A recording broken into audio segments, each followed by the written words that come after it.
자, 그 다음 49번에 보시면 보기에서 괄호 안에 들어갈 알맞은 말은 이라고 나와 있는데 보험 대리점을 영위 업종별로 분류하면 이렇게 나와 있는데 영위 업종에 업 들어가 있으면 뭐예요? 전업, 겸업이라고 했죠. 해서 정답은 4번이에요. 4번.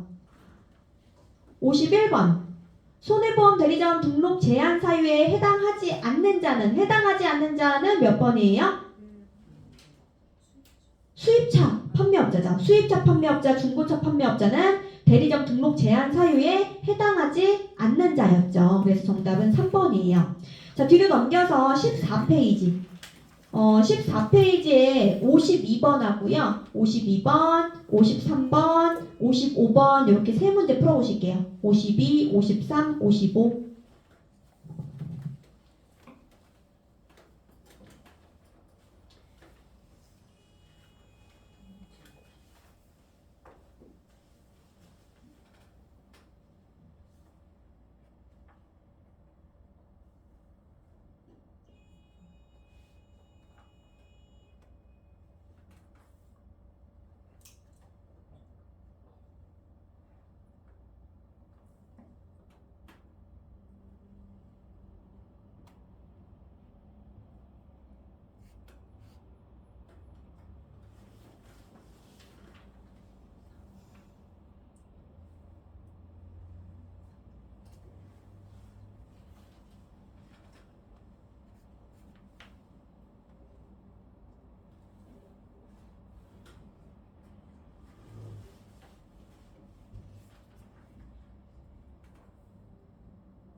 오십이 번 손해보험 대리점 등록 제한 사유에 해당하는 자 누구예요? 그쵸. 1번 화물자동차 운송사업자죠. 그래서 대리점 등록 제한 사유에 해당하는 자 화물자동차 운송사업자 있었고 또 누구 있었어요? 전세버스 운송사업자, 그리고 자동차 제조 판매업자, 비영리 법인단체, 그리고 뭐 다단계 판매업자, 국가기관 퇴직자 이런 사람들이 있었죠. 자, 53번 보험 대리점의 영업보증금에 관한 설명으로 틀린 것은 몇 번이 틀렸을까요? 2번이 틀렸죠. 법인보험대리점의 영업보증금의 규모는 1억 원 한도 내에서 이렇게 나와 있는데 법인은 얼마라고 했어요? 3억이라고 했죠. 법인은 3억. 55번. 손해보험 대리점 등록과 관련하여 사실과 다른 것은 몇 번에 틀렸어요? 4번이죠. 국가기관 퇴직자로 구성된 법인은 손해보험 대리점으로 등록할 수 있다라고 나와 있는데 국가기관 퇴직자는 등록할 수 없다라고 했죠. 자, 옆 페이지로 가서 15페이지에 58번하고요. 61번, 63번. 58, 61, 63 이렇게 세 문제 풀어보실게요.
자, 58번 볼게요. 58번. 다음 중 보험 대리점으로 등록할 수 없는 사람은 대리점 등록 안 되는 사람은 몇 번이에요? 4번이죠. 보험회사, 다른 보험회사의 임직원은 대리점 등록할 수 없다라고 했고요. 자, 61번. 보험 대리점의 등록에 관한 설명으로 올바르지 않은 것은 정답 몇 번이에요? 2번이죠. 2번. 금융감독원에 영업보증금을 예탁하여야 한다라고 나와 있는데 보험 대리점을 영업보증금 어디다 예탁한다고 했어요? 보험회사. 보험회사에 예탁한다라고 했죠. 금융감독원이 아니고 보험회사. 63번. 손해보험 대리점 업무 폐지 절차로 맞는 것은 정답은 3번이죠. 직접 업무 폐지의 경우 계약 체결 보험회사 전부의 업무 폐지 동의서가 반드시 필요하다라는 것. 여기까지 해가지고 문제 풀었고요. 다시 교재로 넘어올게요. 교재 몇 페이지를 보시냐면 21페이지.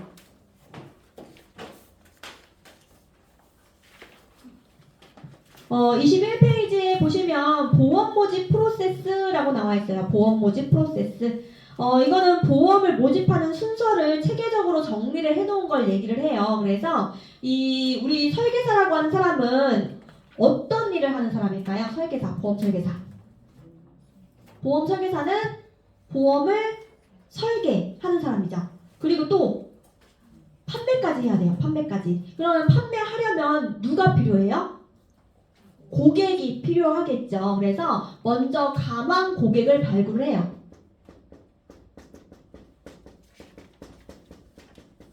가망 고객을 발굴한 다음에 그 다음에 접근을 한다라고 해요. 그러면은 예를 들어서 제가 보험 설계사가 됐어요. 현대해상 와가지고 설계사 시험에 합격해서 보험 설계사가 됐어요. 그래서 설계사가 되고 나면은 마이크 나갔네. 설계사가 되고 나면은 이제 명함을 이렇게 만들어줘요. 이제 영업활동 하라고 명함을 만들어주는데 명함을 받아가지고 제가 버스 정류장에 간 거예요. 가가지고 우리 은겸 언니를 만나가지고 초면인데 안녕하세요. 저 현대해상 설계사인데 저한테 방법 하나 가입하시겠어요? 그러면 할까요 안 할까요? 안 하겠죠. 그래서 보통은 가망 고객이 누가 되냐면 우리 가족이라든지 친구라든지 뭐 친지 뭘 해가지고 지인 친구들 뭐 이렇게 해가지고 가망 고객이 되는 거예요. 그래서 접근을 하는데 이 접근이라고 하는 거는 첫 만남의 단계다라고 보시면 돼요. 첫 만남. 우리가 알고 있는 사이지만 고객으로서는 처음으로 만나는 거다 이렇게 보시면 돼요. 그래서 만났어요. 만난 다음에 뭘 하냐면 정보를 수집해야 돼요. 정보 수집, 이 사람이 보험을 어떻게 가입을 했는지 그리고 어떤 것에 대한 니즈가 있는 건지 해가지고 이런 것들을 파악을 해야 돼요. 파악을 한 다음에 그 다음에 가입을 권유를 하는 거예요. 그래서 가입을 권유할 때는 그냥 권유하는 게 아니고 최적의 위험보장 설계를 제시를 해줘야 되는 거예요. 그래서 이렇게 가입을 권유를 했다. 그리고 나서 여기에 응하게 되면은 계약을 체결하는 거예요. 이 계약 체결이라고 하는 것은 영업의 최종 목표예요. 목표. 영업의 최종 목표.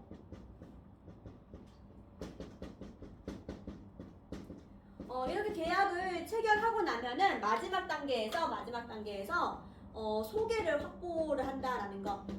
설계사는 계속해서 보험을 설계해서 판매를 해야 되잖아요. 그렇기 때문에 고객을 계속해서 확보를 해야 되겠죠. 그래서 마지막 단계가 소개 확보 단계고 이 단계에서 증권을 전달을 해요.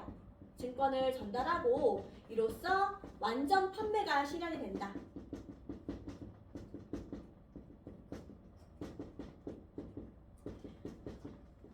이 보험 판매 프로세스는 순서를 좀 알아두셔야 돼요. 순서 괄호 넣기 문제가 나오기 때문에 순서 알아두셔야 되고 지금 제가 파란색으로 적어드린 것들 있잖아요.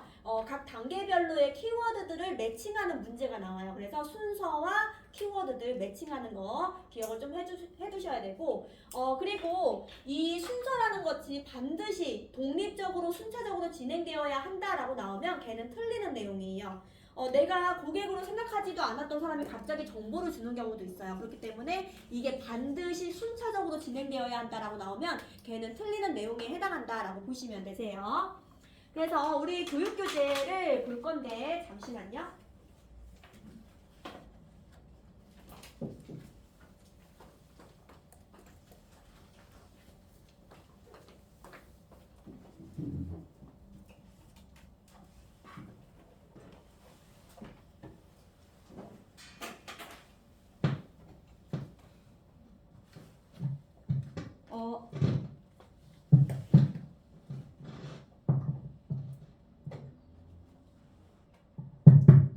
어, 21페이지 보시면 보험 모집 프로세스 해가지고 그 밑으로 내려와서 당구장 표시 보시면 보험 판매 프로세스 6단계 해서 순서가 나와있죠. 순서 기억을 해두셔야 되고 그리고 그 밑에 속지 말고 다시 보자 보시면 프로세스의 각 단계가 독립적으로 순차적으로 진행되어야 한다라고 나오면 얘는 틀리는 내용이다라는 것.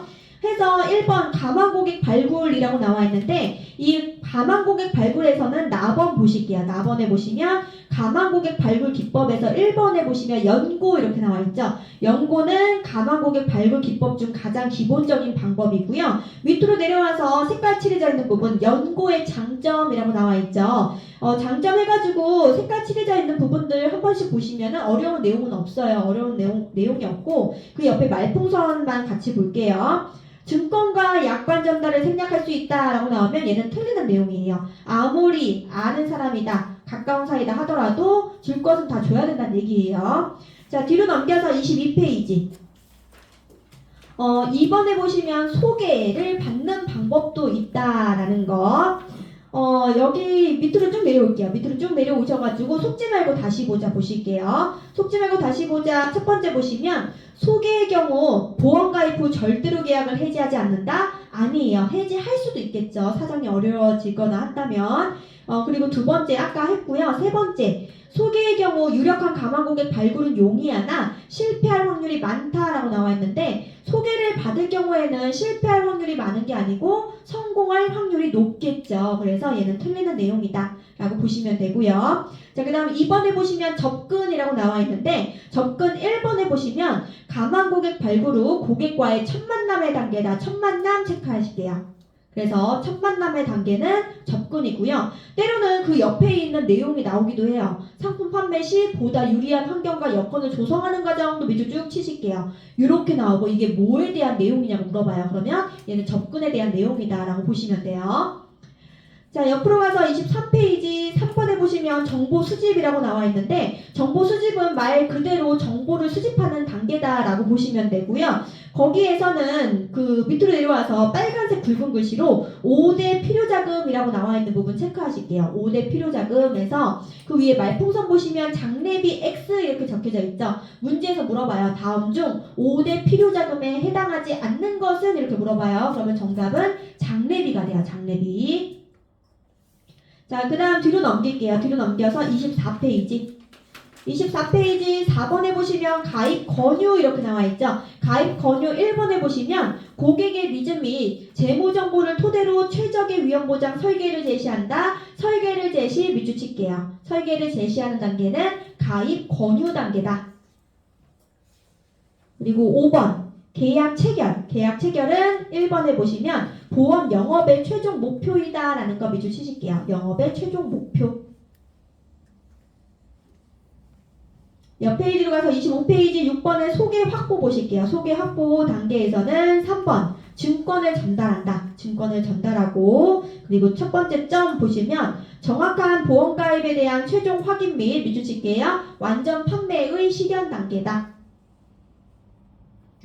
그래서 그 밑에 적용 문제 1번에 보시면 다음 보험 판매 프로세스에 대한 설명으로 올바른 것은 문제가 이런 식으로 나와요. 그래서 얘네들 매칭이 되셔야 돼요. 그래서 보시면은 1번에 보시면 증권 전달 땡땡 정확한 보험 가입에 대한 최종 확인 및 완전 판매의 실현 단계래요. 완전 판매의 실현 단계는 무슨 단계예요? 소개 확보 단계죠. 소개 확보.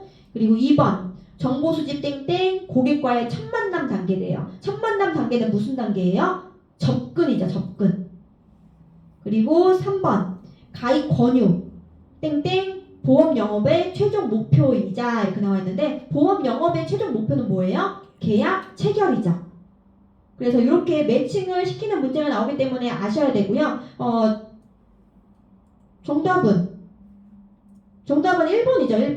1번이고 그리고 4번에 보시면 계약 체결은 고객에 대한 상세하고 체계적인 정보 수집 단계라고 나와 있는데 정보 수집 단계는 말 그대로 정보를 수집하는 단계다. 그래서 1번이 얘는 정답이에요. 1번 증권 전달하고 완전 판매 실현 단계는 소개 확보 단계 해서 1번이 정답이에요.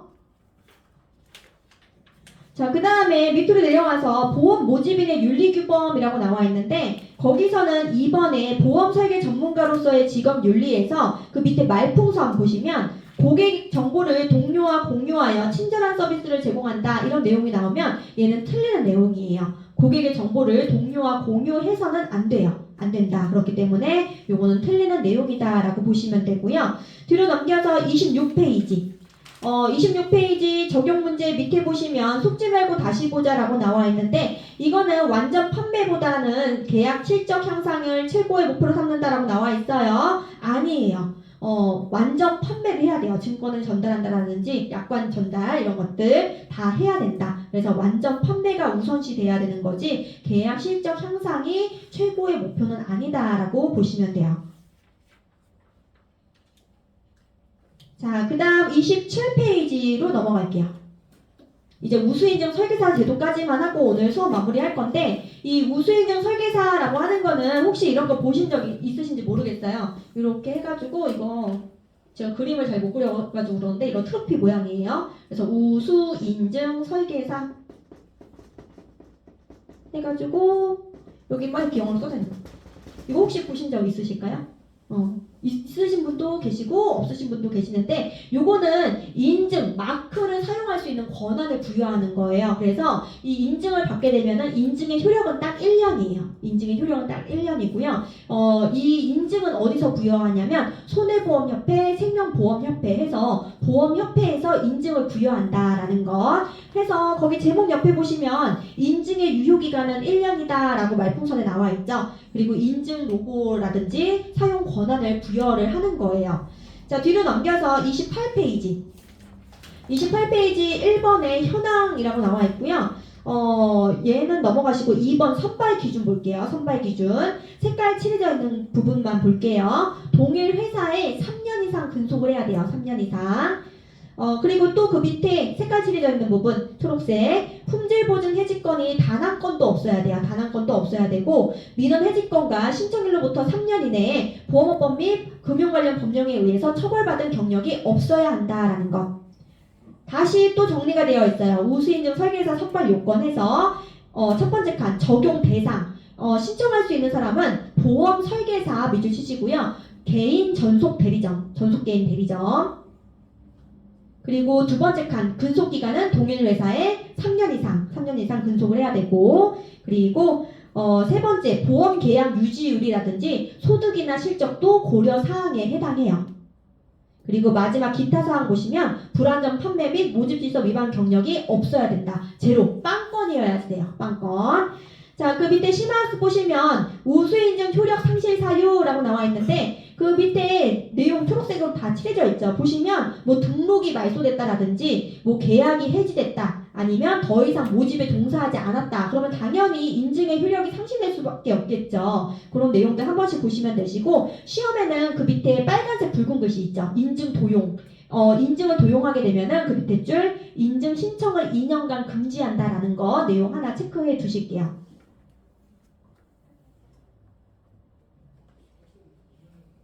자, 옆 페이지로 가서 29페이지 보시면 속지 말고 다시 보자 볼게요. 첫 번째 체크 표시 보험연수원과 연계한 보험 전문 교육에 불참한 경우 인증 효력이 상실된다라고 나와 있는데 사정에 있으면 교육에 불참할 수도 있어요. 그렇다고 해서 인증의 효력이 상실되는 것은 아니에요. 그래서 얘는 틀리는 내용이고요.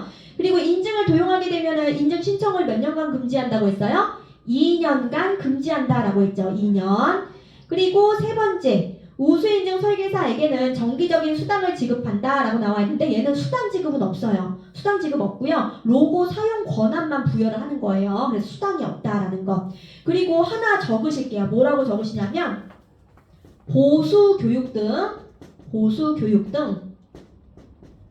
일부 법정 의무가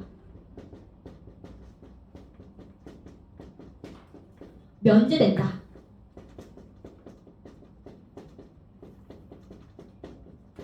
틀리는 내용이에요. 보수교육 등 일부 법정 의무가 면제된다 이런 내용이 나오면 틀려요.